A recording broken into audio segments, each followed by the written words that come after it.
प्यारे बच्चों नमस्कार। आप सभी का स्वागत है आपके अपने चैनल गोल्डन पाठशाला में।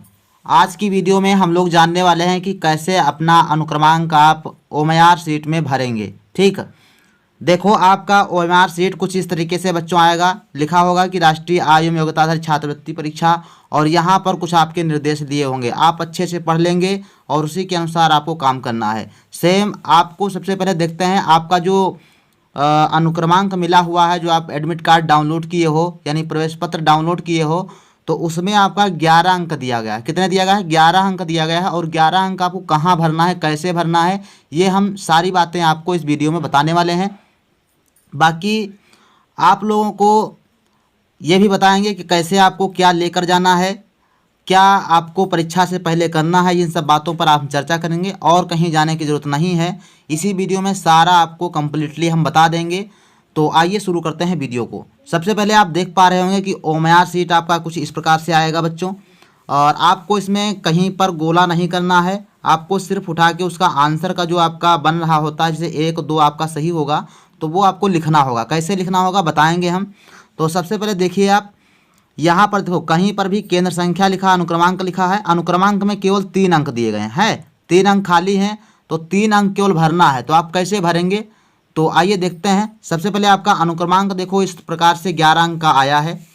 तो 11 अंक का अनुक्रमांक कुछ इस तरीके से आया है। और 11 अंक का जो अनुक्रमांक आपका बच्चों है, ये आपका 4 भागों में बटा हुआ है। ध्यान रखिएगा, यही आपको समझना है। ये 4 भागों में बच्चों बटा हुआ है अनुक्रमांक आपका। देखो 31, 23, 49, 84, 154 एक बच्चे का ये रोल नंबर है। और ये आपका देखो 4 भागों में बच्चों बटा होता है। पहला भाग जो आपके 2 अंक पहले होते हैं, ये 2 अंक आपके राज्य कोड होते हैं, यानी आपका जो उत्तर प्रदेश का कोड है ये आपका लिखा हुआ है। और ये बच्चों आपका भरा हुआ आएगा। ठीक, इसमें आपको कुछ नहीं करना है, ये आपका भरा हुआ है। अभी आपको बताएंगे हम कहाँ पर है। और वर्ष आपका 2023 में पेपर हो रहा है, तो इसके लिए ये भी आपका क्या है, वर्ष आपको भर के आएगा 2023। ये आपका भरा होगा, इसको भरना नहीं होगा। इसके बाद आपका जो 4 ये आपके अंक हो गए।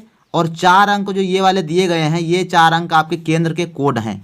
ये केंद्र के कोड बच्चों आपके पेपर में आपके जो अनुक्रमांक है, जो आपका अनुक्रमांक बन के आया है, उसमें ही आपका दिया गया है। अभी आपको हम बताते हैं। देखो आपका जो 4 अंक आप छोड़ दीजिए इधर से आगे से, और 3 अंक पीछे से छोड़ दीजिए। तो ये जो आपके 4 अंक बीच में बच रहे हैं, यही आपका केंद्र कोड होगा।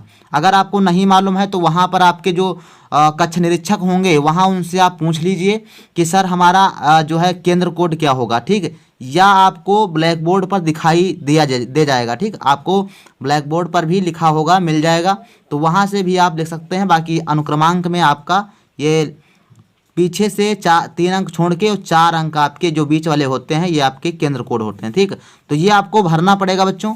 और अनुक्रमांक भरना है तो अनुक्रमांक मात्र आपके 154, मतलब आपके लास्ट के 3 अंक होते हैं ये अनुक्रमांक। ठीक, ध्यान रखिएगा, इंपॉर्टेंट है सारी चीज़ें, आपको अच्छे से भरना है, तभी आपके जो है रिजल्ट अच्छे आएंगे। यहीं अगर आपका ओएमआर शीट ही गलत हो जाएगा तो आपका रिजल्ट जो होता है पेंडिंग हो जाता है। ठीक, तो आइए देखते हैं किस प्रकार से भरेंगे। सबसे पहले आपको यहाँ पर हम दिखाते हैं कि यहाँ पर देखो राज्य कोड आपका भरा हुआ आया है। ये देखो उत्तर प्रदेश की ये ओएमआर शीट है, इसमें आप देख पा रहे हैं राज्य कोड आपका 31 भरा हुआ है बच्चों।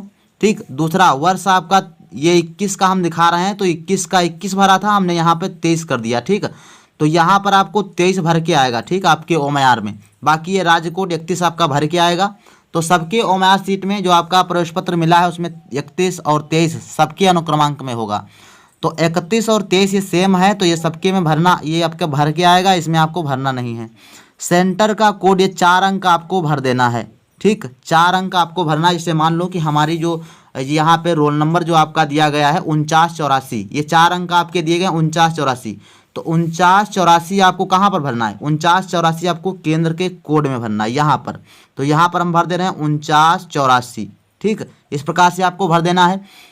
और यहाँ पर अनुक्रमांक, यानी कि जो आपको अनुक्रमांक पूरा मिला हुआ 11 अंक का, इसमें जो लास्ट में आपके 3 अंक हैं, ये आपको भरना है। ठीक, 154, तो ये आप भर दीजिएगा लास्ट में 154। इस प्रकार से आप गिनोगे तो 2 2 4 4 4 8 8 और 3 11, 11 अंक आपके हो गए ये अनुक्रमांक से संबंधित। ठीक, अब आती है बात, ये अनुक्रमांक इस प्रकार से आप भर लेंगे, कोई दिक्कत नहीं होगी। अगर कोई समस्या या कोई परेशानी है तो आप हमें कमेंट बॉक्स में लिख सकते हैं, हम आपका सहयोग करेंगे, कोई दिक्कत नहीं है। अब हम चलते हैं किस प्रकार से आप जो है और चीज़ें भरेंगे। तो कैसे भरेंगे, देखो यहाँ पर आप लिखा है केंद्र का नाम। तो केंद्र का नाम जैसे आपका कोई नाम होगा, जैसे राजकीय इंटर कॉलेज या गांधी इंटर कॉलेज, ऐसे कोई होगा। जैसे हमारे वहाँ गांधी इंटर कॉलेज है, तो हम गांधी को कैसे लिखेंगे बच्चों। तो सबसे पहले आपको गांधी लिखना है, तो GAN, जैसे हम इसको भर के दिखाते हैं कैसे आपको भरना है। तो बच्चों हमने देखो ये आपका भर लिया है। जैसे हमने लिखा है कि गांधी इंटर कॉलेज, यहाँ पर हमने IC लिख दिया है, इससे आपको समझ जाएगा, कोई दिक्कत नहीं है। गांधी इंटर कॉलेज, अब जब दो शब्द आपके आ रहे हैं तो उनके बीच में एक अंक का एक खाना आपको छोड़ना है। जैसे गांधी लिखा है, इसके बाद एक खाना छोड़ना है, फिर IC लिखना है, उसके बाद सीतापुर आपको जो पता है वो डालना है। तो इसमें भी आपको एक खाना छोड़ना होता है, ठीक। तो सीतापुर, सिधौली हमने लिखा है, सिधौली SIDHAULI, सिधौली, और फिर एक खाना छोड़ेंगे, फिर सीतापुर, ऐसे आपको लिखना है। जैसे शब्दों के बीच में, दो शब्दों के बीच में एक खाना छोड़ देंगे आप, ठीक। तो इस प्रकार से आप इसको भर देंगे, और बाकी आप केंद्र कोड डाले ही हो तो उससे आपका क्लियर हो जाता है। और आगे अभ्यर्थी का नाम, जैसे आपका नाम है अजय कुमार, तो अजय कुमार डालने के लिए AJAY आप लिखेंगे, इसके बाद एक खाना छोड़ देंगे, लिखेंगे कुमार, KUMAR, ऐसे आप लिखेंगे। यहाँ पर आप पिता का नाम डालेंगे, तो पिता का नाम मान लेते हैं कि पिता का नाम आपके है राम कुमार, तो RAM, ठीक, ऐसे भरेंगे, और एक खाना छोड़ देंगे, कुमार, KUMAR, ठीक। यहाँ पे कहने तात्पर्य अगर जो राम कुमार, इन शब्दों में अगर स्पेस नहीं है तो आपको स्पेस नहीं देना है, अगर स्पेस है तभी आप स्पेस दीजिएगा, ठीक। तो इस प्रकार से आप भर सकते हैं। नेक्स्ट की बात करते हैं, सबसे पहले उत्तर पत्रक ही भरना आपको सिखाते हैं, OMR शीट। जन्मतिथि की बात करते हैं, मान लेते हैं कि आपकी जन्मतिथि जो है 4/8/2009 है, ठीक। 4/8/2009 मान लो आपकी जन्मतिथि है, तो आपको भरना है 04, ये ध्यान रखिएगा 04 भरना है। और अगर मान लो कि 04 आपका, अगर 04 है, अगर 4 आपका है तो 04 भरेंगे, अगर आपका 10 है तो 10 भरेंगे, ठीक। तो ध्यान रखिएगा, ये आपको ध्यान देना है। तो मान लेते हैं 04 और 12वां महीना है, ठीक, यानी 4 तारीख 12वां महीना, 4 दिसंबर को आपका जन्मदिन हुआ था। 2009 ऐसे भरेंगे, 2009 ऐसे आपको जन्मतिथि भर देना है, ठीक, इस प्रकार से। इसके बाद लिंग भरना है, तो आप अगर छात्रा हैं अर्थात छात्र हैं, लड़के हैं, तो आपको 1 भरना है इसमें, और अगर आप छात्रा हैं तो फीमेल हैं तो आपको 2 भर देना है। सेम इसी प्रकार से जाति की बात करेंगे, अगर आप जाति की आपकी सामान्य जाति है तो 1 भरेंगे, सामान्य जाति हैं तो 1 भरेंगे, अनुसूचित जाति हैं तो आपको 2 भरना है, अनुसूचित जनजाति हैं तो आपको 3 भरना है, अन्य पिछड़ा वर्ग हैं तो 4 भरना है। तो मान लेते हैं कि भाई हम OBC हैं, तो इसमें आपको 4 भर देना है, ठीक, इस प्रकार से 4 भर देना है। नेक्स्ट आप क्षेत्र, आपका कैसा है, ग्रामीण क्षेत्र है या शहरी क्षेत्र है। तो अगर ग्रामीण क्षेत्र है बच्चों तो आपको 1 भरना है, और शहरी है तो 2। ज़्यादातर बच्चे ग्रामीण क्षेत्र के होते हैं, तो इसमें आपको 1 भर देना है ग्रामीण क्षेत्र के लिए, ठीक, 1 भर देंगे। इसी प्रकार से लिखा है कि चुनौतीग्रस्त स्थिति कैसी, चुनौतीग्रस्तता की स्थिति में जब आप मान लो कि कोई भी आपके दिक्कत है, अपंग हैं, तो उसके लिए आपको विशेष आवश्यकता वाले बच्चों के लिए जो भी आपको दिक्कत हो वो आपको यहाँ भर देना है। हम मान के चलते हैं कि आपके जो है अल्प दृष्टि दोष है, तो उसके लिए 4 भरना है, तो आप 4 भर दीजिए। अगर आपके कुछ नहीं है, यानी ज़्यादा बच्चों के लिए ये चीज़ें नहीं होती, तो आपको 5 भर देना। कितना भरना है, कुछ नहीं है तो आप 5 भर दीजिए बस। यहाँ पे लिखा है स्वतंत्रता सेनानी आश्रित, यानी जो स्वतंत्रता सेनानी संबंधित परिवार से आते हैं बच्चे, तो वो आपका अगर हैं तो 1 भरिए, नहीं है तो 2 भरिए। तो ज़्यादातर बच्चे नहीं होते हैं तो इसमें 2 आपको भर देना है, ठीक, ध्यान रखिएगा। नेक्स्ट आपको देखना है किस प्रकार से आप यहाँ निर्देश पढ़ा है, एक खाने में 1 अंक लिखें जो दूसरे खाने को स्पर्श ना करे। एक खाने में 1 विकल्प इस प्रकार लिखें ऐसे, यानी दूसरी लाइन को कहीं टच ना करे, इस प्रकार से आपको भरना है। और मेन पॉइंट आपका सबसे अच्छा आपको ध्यान रखना है कि यहाँ पर आपको मुहर लगवानी है स्कूल की, वो आके लगा देंगे, कोई दिक्कत नहीं होगी इसमें। और यहाँ पर अपने ही साइन करना है। बच्चे कमेंट करते हैं साइन कैसे करेंगे सर, तो आपको सीधे से अपना नाम लिख देना यहाँ पर, ठीक। जैसे मान लो कि आपका नाम राजीव है, तो आपको राजीव अपना नाम अच्छे से बस लिख देना है, ठीक। बाकी यहाँ पर आप जो है कक्ष निरीक्षक के साइन करा लेंगे, हस्ताक्षर वो करके देंगे, ठीक। अच्छे से आप भर देंगे, उसके बाद हस्ताक्षर आपके कर देंगे। इसके बाद आइए बात करते हैं कि कैसे आप जो है आपको उत्तर लिखना है। जैसे मान लो आपका क्वेश्चन नंबर फर्स्ट है, क्वेश्चन नंबर फर्स्ट में आपका पहला ही सही है तो आपको एक यहाँ पर लिख देना, पहला मतलब एक ऑप्शन, ठीक। उठा के इसी प्रकार से भर देना, इधर उधर टच ना होना चाहिए। दूसरे में मान लेते हैं चौथा सही है तो चौथा आपको यहाँ पर भर देना है।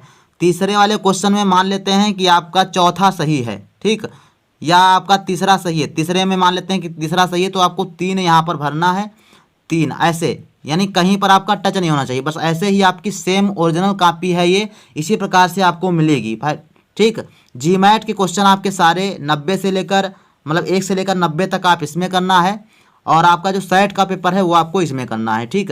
इस प्रकार से आप कर लेंगे। अब हम बात करते हैं कि आपको क्या सेंटर पर ले जाना है, ठीक। तो उसके लिए हमने कुछ लिखा है आप लोगों के लिए। तो सबसे पहले ध्यान देंगे, आवश्यक निर्देश आप लोगों के लिए हैं कि परीक्षा केंद्र पर 30 मिनट से पहले पहुंच जाएं, ठीक। 30 मिनट पहले पहुंच जाएं, अर्थात आपको ध्यान रखना है कि 30 मिनट के पहले, आप 1 घंटा पहले पहुंच सकते हैं परीक्षा केंद्र पर, ठीक। 10 मिनट पहले आपको OMR शीट मिल जाएगी, आपको भरना है, उसमें चेक करवाना है, उसके बाद आप अपना काम शुरू करिएगा। इसके अलावा आप बात कर लेते हैं कि कैलकुलेटर, गणितीय टेबल, अन्य कोई अवश्य सामग्री ना ले जाएँ, ठीक। ये भी आपको ध्यान रखना है, अगर ये ले जाओगे तो प्रतिबंधित माना जाएगा, ठीक। इसके अलावा प्रवेश पत्र के साथ पहचान पत्र जैसे आधार कार्ड, विद्यालय का पहचान पत्र अवश्य ले जाएं, ये भी आपको ध्यान रखना है। अगर ये नहीं होगा तो आपको एंट्री ही नहीं मिलेगी, तो जायज़ सी बात है, ये आपका लिए इम्पोर्टेंट है, ये आप लेकर जाइए। उसके बाद बात करते हैं नीली या काली बॉल पेन का प्रयोग करें, आप जेल पेन का यूज नहीं करेंगे, इससे आपका फैल जाएगा और इधर उधर टच जरूर हो जाएगा, ठीक। तो इससे अच्छा है कि आप स्लो पेन का यूज करिए। बाकी आपका जो क्वेश्चन पेपर है वो 180 नंबर का होगा। इसमें मैट के मेंटल एबिलिटी टेस्ट के 90 क्वेश्चन होंगे, और सेट के बच्चों आपके जो आपके शैक्षिक योग्यता परीक्षा होती है उसमें 90 क्वेश्चन होते हैं, और ये 90 प्रश्न आपके एक ही प्रश्न पत्र में होंगे। ध्यान रखिएगा, आपको 3 घंटा पहले से तैयार रहना है कि हमको 3 घंटे उठना नहीं है, 3 घंटे लगातार आपको पेपर देना है, 180 क्वेश्चन टच करना है, ठीक। तो 180 मिनट के ये होंगे, 1 मिनट का लिए एक क्वेश्चन के लिए 1 मिनट है, ठीक। तो ध्यान रखिएगा, इंपॉर्टेंट आपकी सारी बातें हैं, आपको सब चीज़ समझ के अच्छे से जाना है। 6 नंबर पॉइंट है कि एक से एक भी प्रश्न छोड़ना नहीं है। इसमें आपका माइनस मार्किंग नहीं है, अर्थात गलत होने पर कोई भी अंक नहीं कटेगा। तो जायज़ सी बात है, 180 में से आप 180 करके आइए, अगर गलत भी हो जाएगा तो गलती का नंबर कट जाएगा एक, बाकी आपका और कुछ नहीं जाने वाला है, ठीक। तो हम यही आशा करते हैं कि आप लोगों के अच्छे नंबर आएँ, आप लोग एक बार स्कॉलरशिप के लिए ज़रूर एलिजिबल हो जाएं। तो इसी कामना के साथ आज की वीडियो बस इतना ही, मिलते हैं फिर नेक्स्ट वीडियो में, तब तक के लिए धन्यवाद। और बाकी लाइव क्लास आप लोग आज 6:30 बजे से आपको मिलेंगी, तो सभी लोग ज़रूर जुड़िएगा। मिलते हैं फिर नेक्स्ट वीडियो में।